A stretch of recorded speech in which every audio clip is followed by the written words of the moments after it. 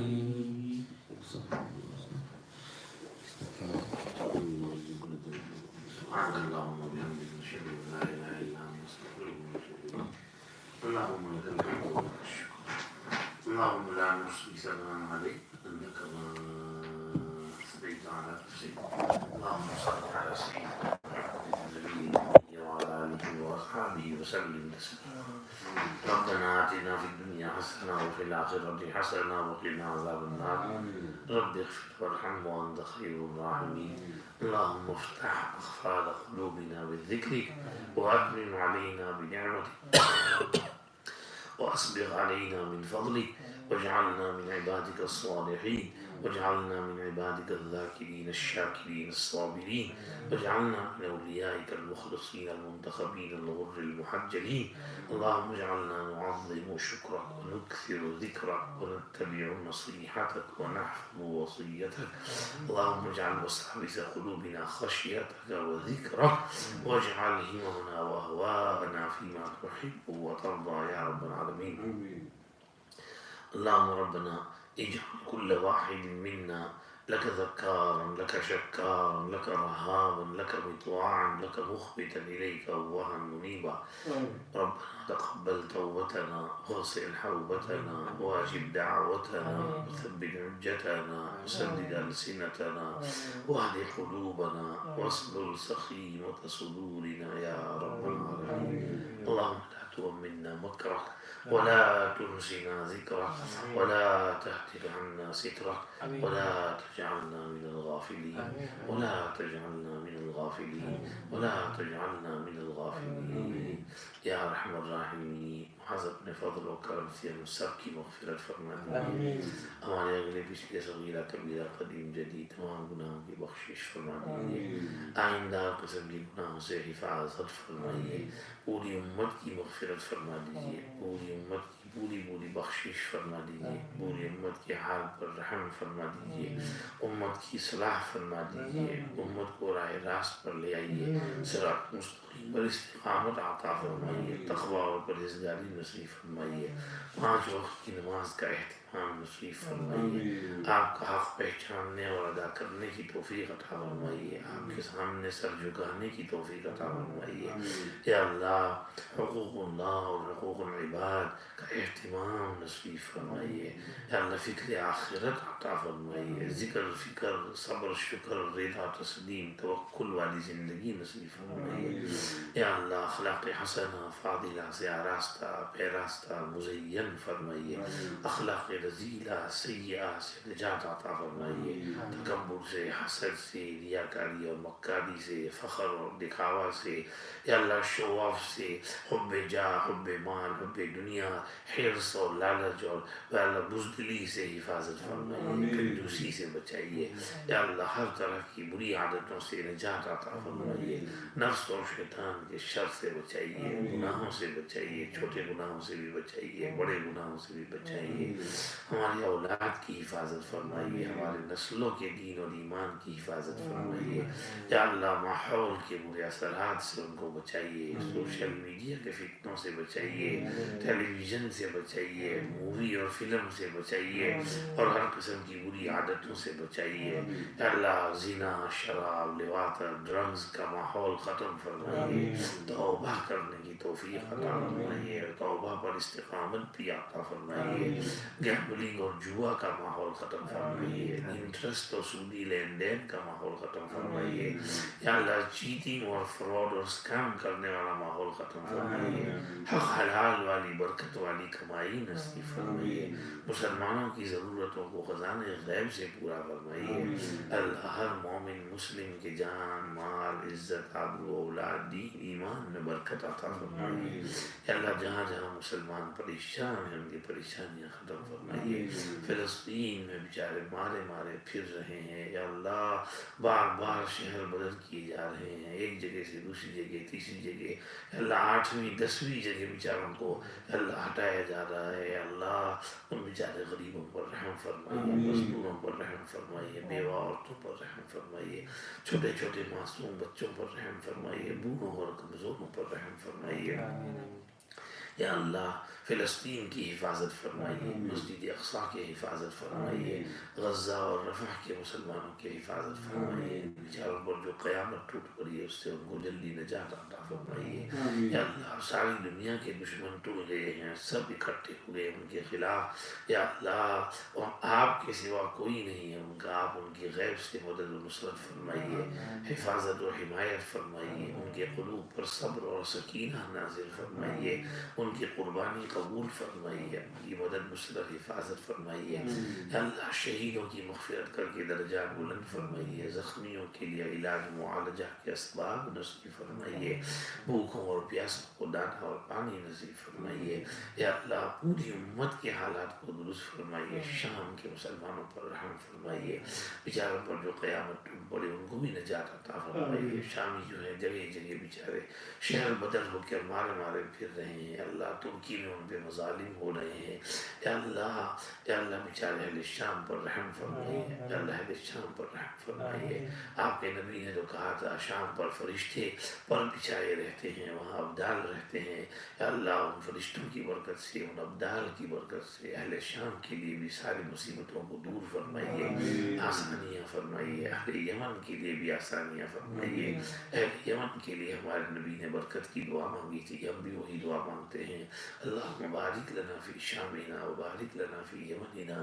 اللہم بارک لنا فی شامنا وبارک لنا فی یمننا، یا اللہ وہاں والوں کی خصوصی حفاظت فرمائیے، عراق کے مسلمانوں کو رحم فرمائیے، حضرت جنید بغدادی کی برکت سے، حضرت پیران پیر سیدنا عبد القادر جیلانی کی برکت سے، حضرت امام ابو حنیفہ اور امام احمد بن حنبل کی برکت سے، جو سب بغداد میں دفن ہیں، یا اللہ اہل بغداد اور اہل عراق پر رحم فرمائیے، اللہ ان اکابر کی برکت سے وہاں والوں کے لیے بھی اللہ رحم اور کرم کے فیصلے فرمائیے، شیعوں کے شر سے بچائیے، رافضیوں کی اسکیموں کو فیل فرمائیے، رافضیوں اور صہیونیوں کی ملی بھگت اور اسکیموں کو فیل فرمائیے، اللہ پورے علاقے میں اہل سنت اہل حق کی حفاظت فرمائیے، اہل سنت اور اہل حق کی غیب سے مدد فرمائیے، ان کے لیے آسانیاں فرمائیے، پروردگار عالم پوری امت کے حال پر رحم فرمائیے، عرب اور عجم پر رحم فرمائیے، حرمین شریفین کی بھی حفاظت فرمائیے، وہاں کے حکام کو بھی ہدایت عطا فرمائیے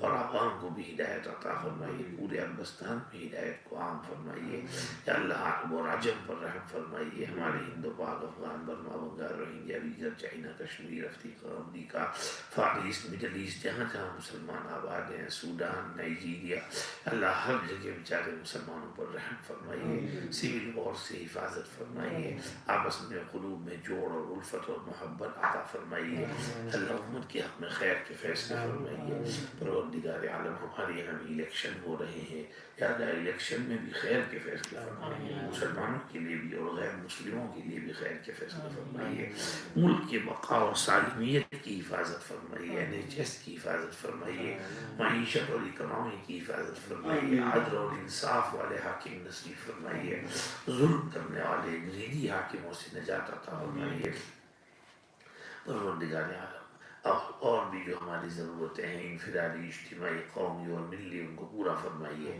ہمارے تمام اداروں کی مدارس کی مساجد کی دارالعلوموں کی مکاتب قرآنیہ کی اسلامی اسکول اسلامک انسٹیٹیوٹ اسلامی انفراسٹرکچر کی حفاظت فرمائیے. ہماری ٹوٹی پھوٹی دعائیں سن لیجیے. ہمارے ہمیں اور امت میں جتنے بیمار ہیں بیچارے سب کو شفا عطا فرمائیے. حبیب اللہ کو شفا عطا فرمائیے. مرحومین کی مغفرت فرمائیے. داؤ بہریت کی مغفرت فرمائیے. یا اللہ اور بھی تمام مرحومین کی مغفرت فرمائیے. یا اللہ روزین کو قرضوں سے چھٹکارا عطا فرمائیے. جس کی جو ضرورت ہے اس کو پورا فرمائیے. ہمارے اکابر پر اپنی رحمتیں نازل فرمائیے. ان کے درجات بلند فرمائیے. خصوصاً ہمارے حضرت نور اللہ مقدہ کی قبر پر اپنی کروڑوں رحمتیں نازل فرمائیے. آپ کے درجات اعلیٰ علیین صدیقین شہداء اور صالحین میں بلند سے بلند تر فرمائیے. آپ کے احسانات کا آپ کو بہترین بدلہ عطا فرمائیے. اسی طرح ہمارے دیگر اساتذہ کرام مشائخ اعظام حضرت شیخ یونس صاحب حضرت پیر صاحب بڑے حضرت نور اللہ مقدہ سبھی کی قبروں پر اپنی رحمتیں نازل فرمائیے. سب کے درجات بلند فرمائیے. جو اساتذہ حیات ہیں حضرت مولانا بلال صاحب مولانا ہاشم صاحب مفتی صاحب سب کی زندگیوں میں برکت عطا فرمائیے. سب کو صحت عافیت سے مالا مال فرمائیے. اسی طرح ہمارے ہند پاک کے اکابر حضرت مولانا ارشد مدنی صاحب مفتی خان پوری صاحب مفتی تقی صاحب شیخ سیف الرحمان صاحب مولانا عقل صاحب اکابر دیوبند سہارنپور سب کی حفاظت فرمائیے. اور سب کے علوم فیض سے ہمیں اور پورے عالم کو مستفید فرمائیے. اللہ اسی طرح ہمارے اساتذہ میں حضرت مولانا اسلام الحق صاحب کی قبر پر اپنی رحمتیں نازل فرمائیے. ہمارے اسماعیل سمنی صاحب مولانا مرجی صاحب اللہ سب کی قبروں پر اپنی رحمتیں نازل فرمائیے. ہم میں سے جن کے ماں باپ مرحوم ہو گئے ان کی قبروں کو بھی جنت کا باغ بنا دیجیے. نور سے بھر دیجیے. اللہ قبروں میں ان کو سکون عطا فرمائیے. ہمیں بھی اپنی قبر ریڈی رکھنے کی توفیق عطا فرمائیے. ان کے ماں باپ زندہ ہیں خدمت کرنے دعا لینے کی توفیق عطا فرمائیے. ہمارے بیوی بچوں کو نیک صالح آنکھوں کی ٹھنڈا خوشی کا ذریعہ حافظ عالم دین کا داعی خادم بنائیے. یا اللہ ہمارے اولاد کو نیک اور صالح اور یا اللہ دین پر قائم رہنے والے مستقیم بنائیے. ہماری اداروں کی حفاظت فرمائیے. یا اللہ جو کچھ ٹوٹی پھوٹی خدمت ہو رہی ہے اس کو قبول فرمائیے. جو خدمت کرنے والے ہیں ان کو بھی قبول فرمائیے. جو مدد کرتے ہیں اذان دیتے ہیں نماز پڑھاتے ہیں اساتذہ مدرسہ پڑھاتے ہیں اللہ استانیہ پڑھاتی ہیں سب کو جزائے خیر عطا فرمائیے. یہاں والوں کی بھی FLC کی بھی اور لاسٹر کی بھی حفاظت فرمائیے. اور ہر کام میں خیر مقدر فرمائیے. ہر شر سے بچائیے. یا اللہ جو حضرات روز اول سے اب تک ہماری مدد کرتے ہیں ان سب کو ان کی مدد کا بہترین بدلہ جزائے خیر عطا فرمائیے. ربنا تقبل منا انك انت السميع العليم وتب علينا انك انت التواب الرحيم. صلى الله وسلم على سيدنا محمد وآله وصحبه اجمعين برحمتك يا ارحم. اشراق پڑھ لیں انشاءاللہ مقبول ہے. جملے کا سلام.